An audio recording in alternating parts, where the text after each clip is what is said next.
I think I might have figured out the root cause of my problem with Discovery. The thing that they did with this Discovery that was so different to TNG, Deep Space Nine, Voyager, and even Strange New Worlds. A philosophy that I think might have actually ruined the show. Welcome to the Tachyon Pulse, your place for sci-fi news, rumour, and debate. Don't know why I went and debate then, but I did.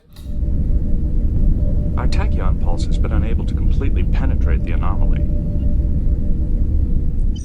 So, I released a video day before yesterday, and I was talking to you guys about how an actor that worked on Discovery actually contacted me. This was following Anson Mount basically getting in touch with me following a video I did that he disagreed with, that was quite public. I told people it had happened, and then this actor contacted me to basically say the problems that they had with Star Trek Discovery and how it's not Star Trek, etc, etc.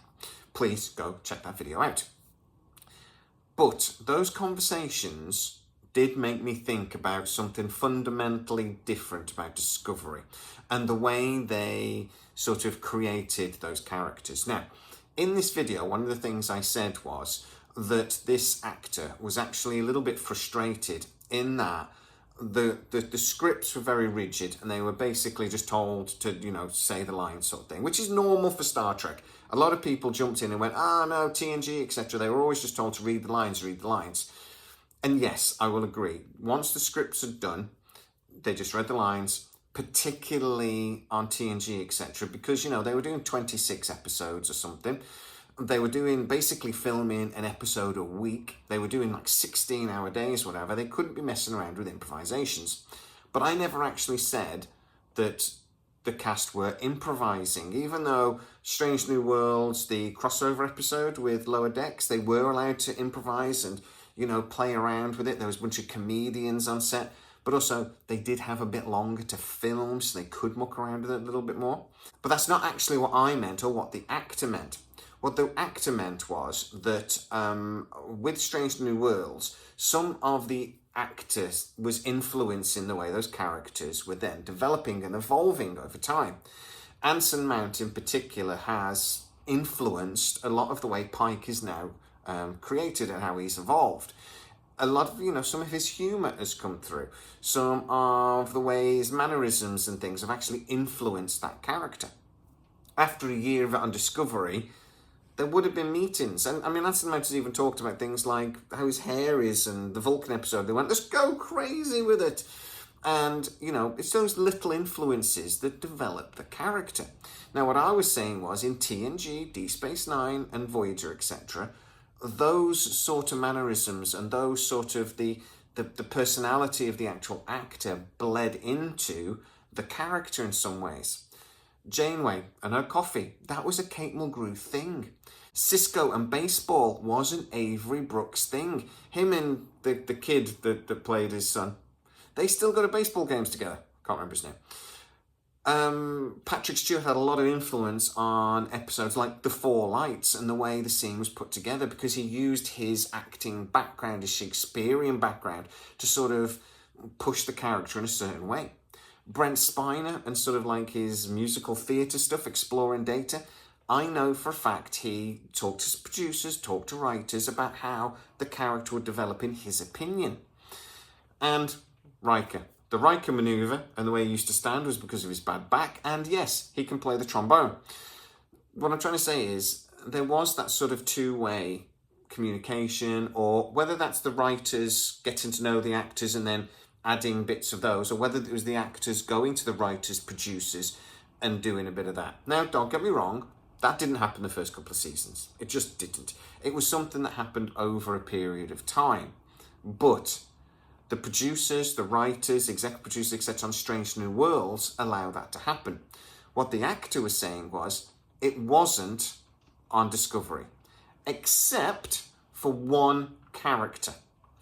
Now, I actually think this caused a fundamental problem for Star Trek Discovery. I don't like the characters. I never have done. I've always said that the biggest difference between Disco and Strange New Worlds is that the characters are way more interested in Strange New Worlds. I think it's cast better. And I just think there's depth to those characters which we just don't have in Discovery, because the actors' sort of personalities and characters is allowed to come through a little bit. Discovery always for me felt very static and very almost like two-dimensional. That yes, okay, a lot of these characters had backstories. A lot of them didn't at all, but it was never really explored in a way that felt like it had any real depth to it. It just felt like they were like, oh yeah, she's half-sister Spock. Yeah, let's crack on. It just never felt like it was real, because none of the actors' actual sort of like personality was coming through. Now, don't get me wrong, the actors on Discovery were really, really good. They were brilliant actors, but they were just playing a part that they had no influence over, that they had no input into. So they always just felt two-dimensional.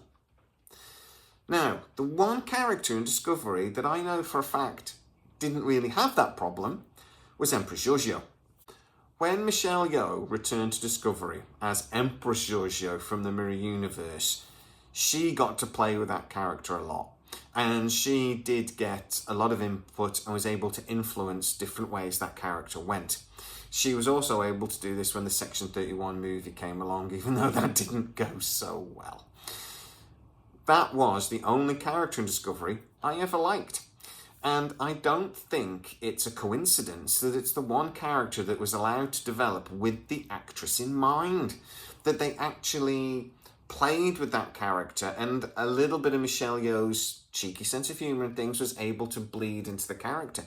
I've seen interviews where talking about how, okay, the script might have been reasonably rigid, but there were conversations between her and the producers and the writers about how it would develop.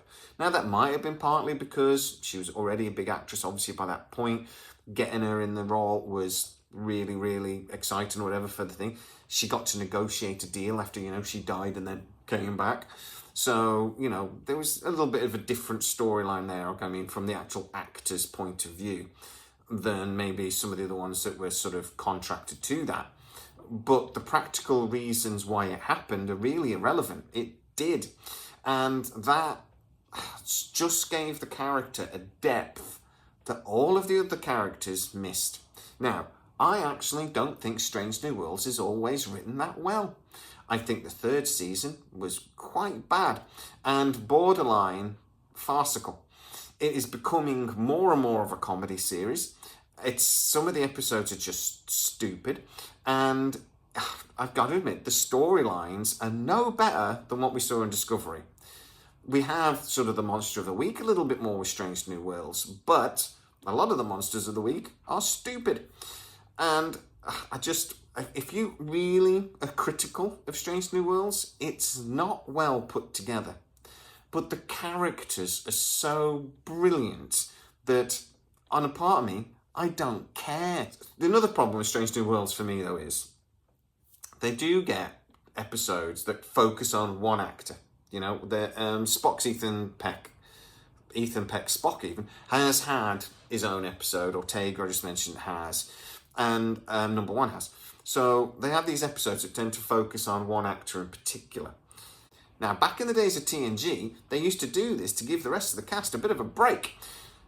Very, very harsh workload, and if they spotted these episodes in through the series, it gave everyone a bit of a rest, and it let us get to know a character a bit better. I'm not sure that particularly works when you've only got 10 episodes.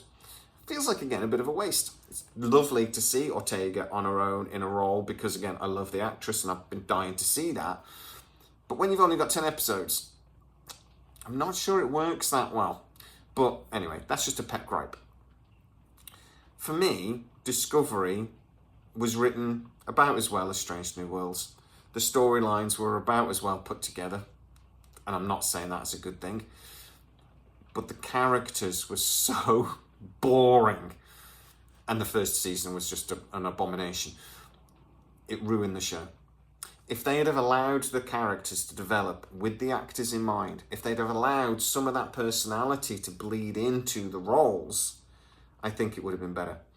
And that is what this actor from Discovery was basically trying to say. That there was no evolution of the character. There was no back and forth with producers or writers, however which way that would go. It was just static. But guys, get into the comments and tell me what you think. Is this a fundamental problem with the way Discovery was put together? Ignore the writing, ignore everything else. The characters were just two-dimensional. And is that the difference between that and Strange New Worlds? Get into the comments and tell me exactly what you think. If you are new to the channel, don't forget to like, subscribe, hit that bell notification. It really helps us out and you'll never miss any of our new videos. Also, you can go on Patreon where I do little videos about what's going on in my life, as well as doing previews of upcoming videos. I also do comment videos where I talk about some of the comments off some of the videos in the past. Go check that out. There's a link in the description. As always, please stay safe. I'll see you next time. Our tachyon pulse has been unable to completely penetrate the anomaly.